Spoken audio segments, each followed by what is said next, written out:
Hello and welcome back. Sean here, Mountains Garage. Early Sunday morning, last week of July. And in the last few videos, I bought storage containers of making one of those into a sheet metal shop. Basically storing my sheet metal equipment out there and have them arranged such that I could actually use them.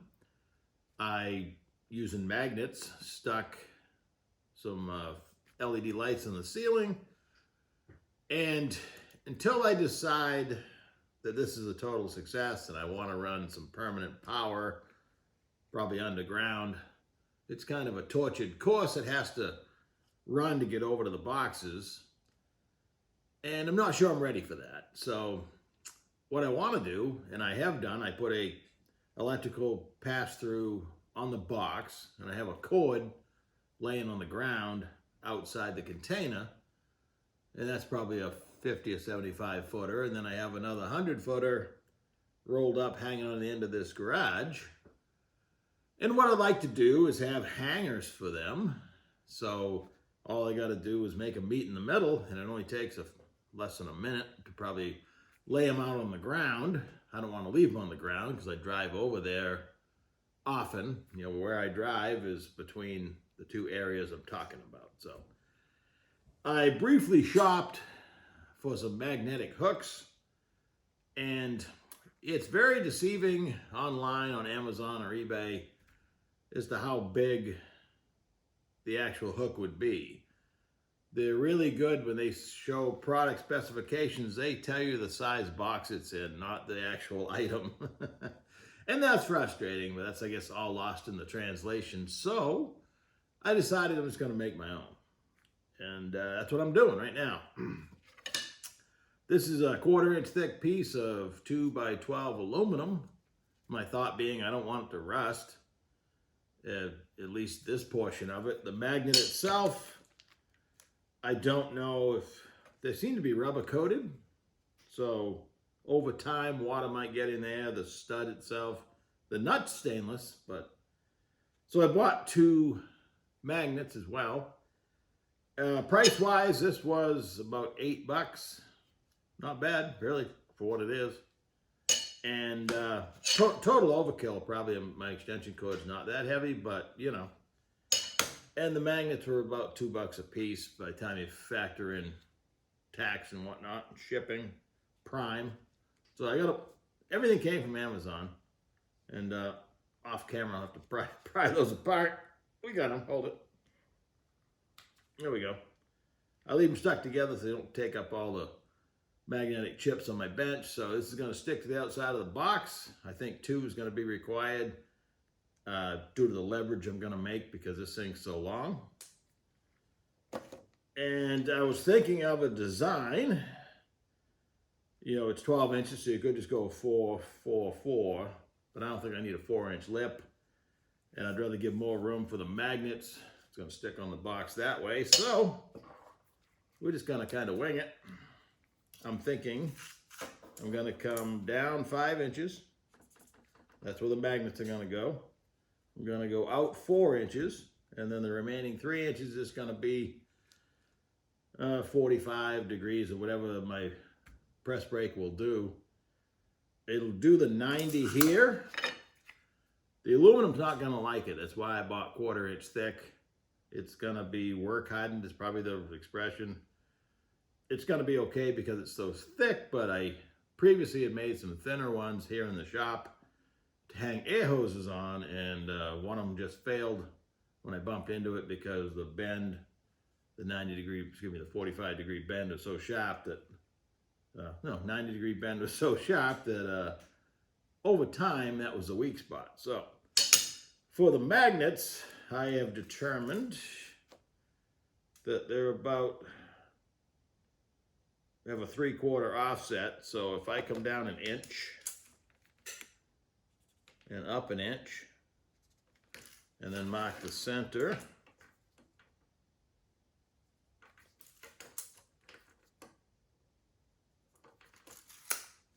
that's where the magnets are going to go. So I'm probably going to drill those holes first while it's easy to hang on to in the vise.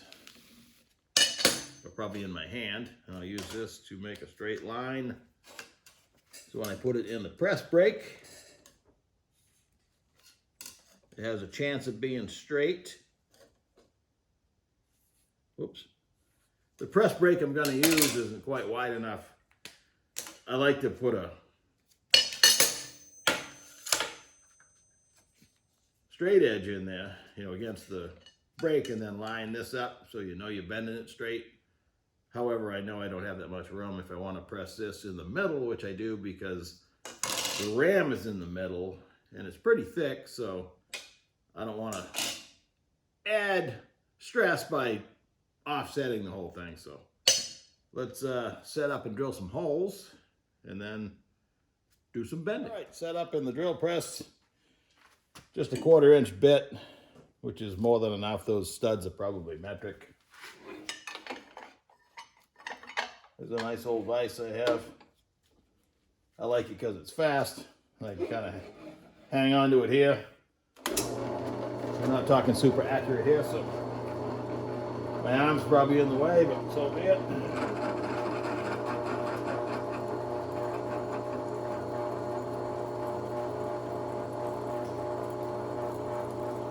Probably blocking your view.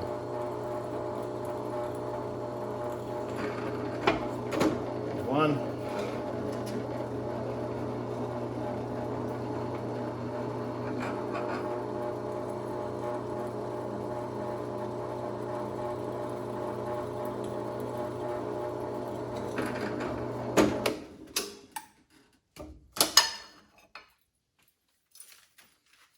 Holes. I forgot to mention I put on my safety glasses. This is total overkill, but I had it next to the drill press, so deburr in the hole.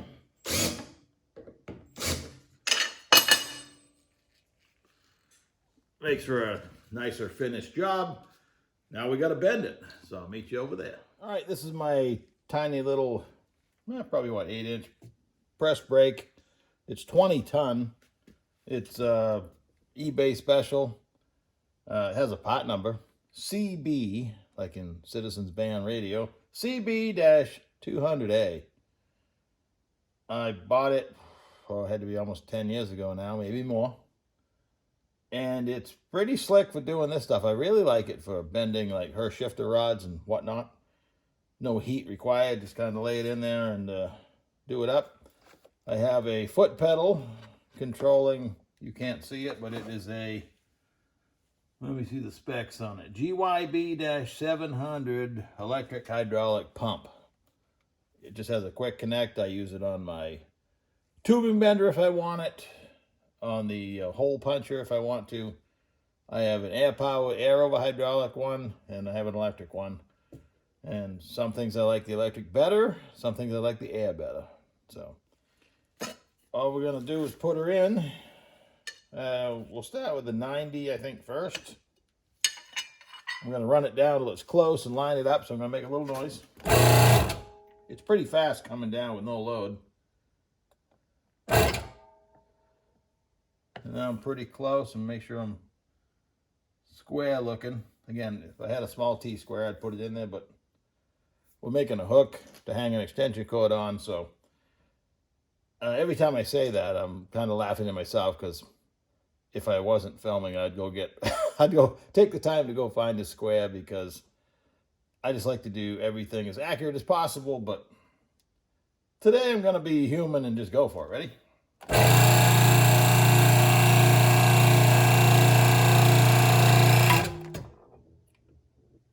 That snap at the end makes me a little nervous. And we actually overbent a little bit, but you can see it's kind of work hardened a little bit. But fortunately it's thick enough. Shouldn't be an issue. I'll have to put that in a vise and pull it back a little bit because we went over 90.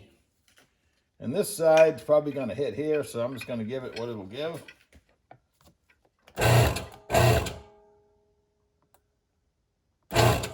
Fortunately, my line, I can see it when I'm lining that up, so I know I'm pretty square.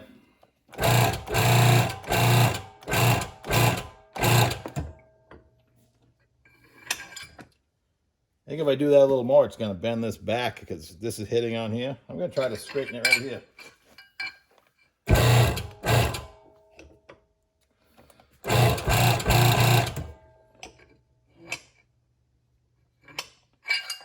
Yep, it did. Didn't even scratch it. That's not bad. Okay, back to the bench. Just eyeballing it, it looks perfectly square. Again, good enough for a cord hanger. I still laugh every time I say that. It's never good enough. Always do your best. I'll probably, this is not sharp, but I kind of want to polish the scratches off, but taught myself in off the ledge yet. The magnets are pretty strong. And they take a 10 millimeter wrench, so they're metric.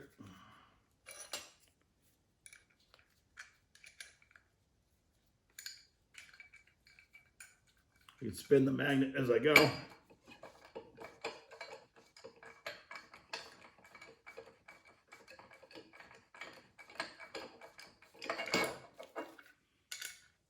Here's one.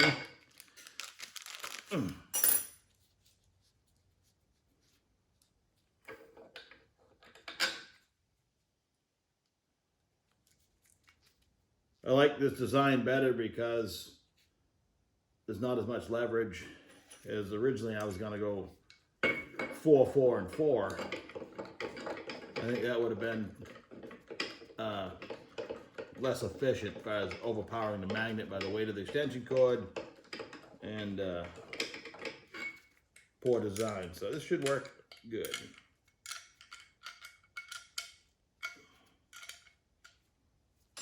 All right, let's go install it. You know I'm going to polish this. I'll be right back. I'm going to meet you out of the box. I'm just going to shine this up just a little bit. You don't want to watch that. But I am going to use this. I did some trading. I already had M18 Milwaukee, almost everything.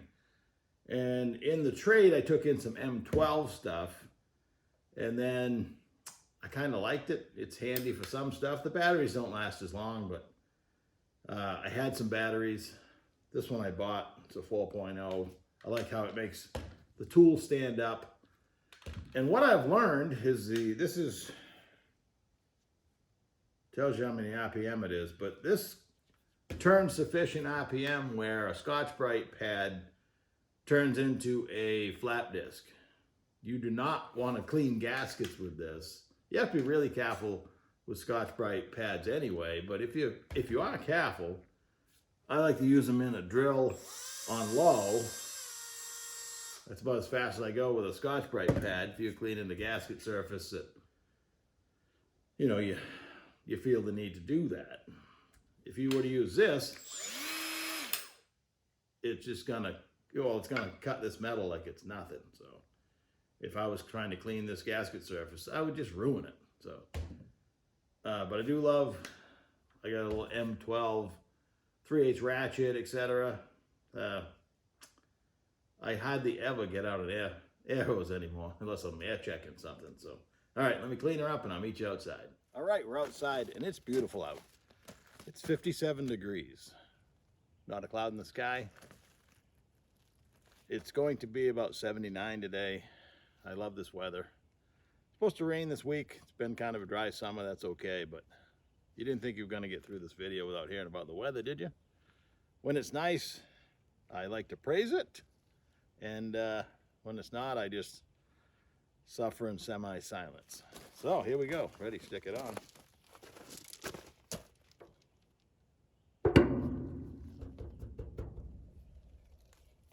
It's crooked.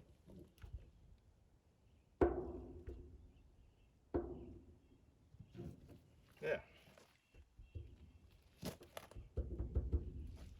If you were to follow me around all day, I spent a lot of time trying to make things perfect, and life isn't perfect, but that's okay. All you can do is do your best. See, total overkill, but I think I accomplished what I wanted to do. I think 5-4-3 was the way to go, and I'll show you why. Because earlier, I made that. My magnet, I tried one magnet, didn't work. And I'm going to use it to hold the other one up, but I'm not proud of it. That came out better. Same material, same everything. I did this first this morning. I'm like, you know what? Let's make a good one, and then let's be honest and say, hey, things don't always come out right the first time. So I hope you have a wonderful day. It's Sunday. Get out there and enjoy it. I'm going to try to get this video up while I'm eating breakfast.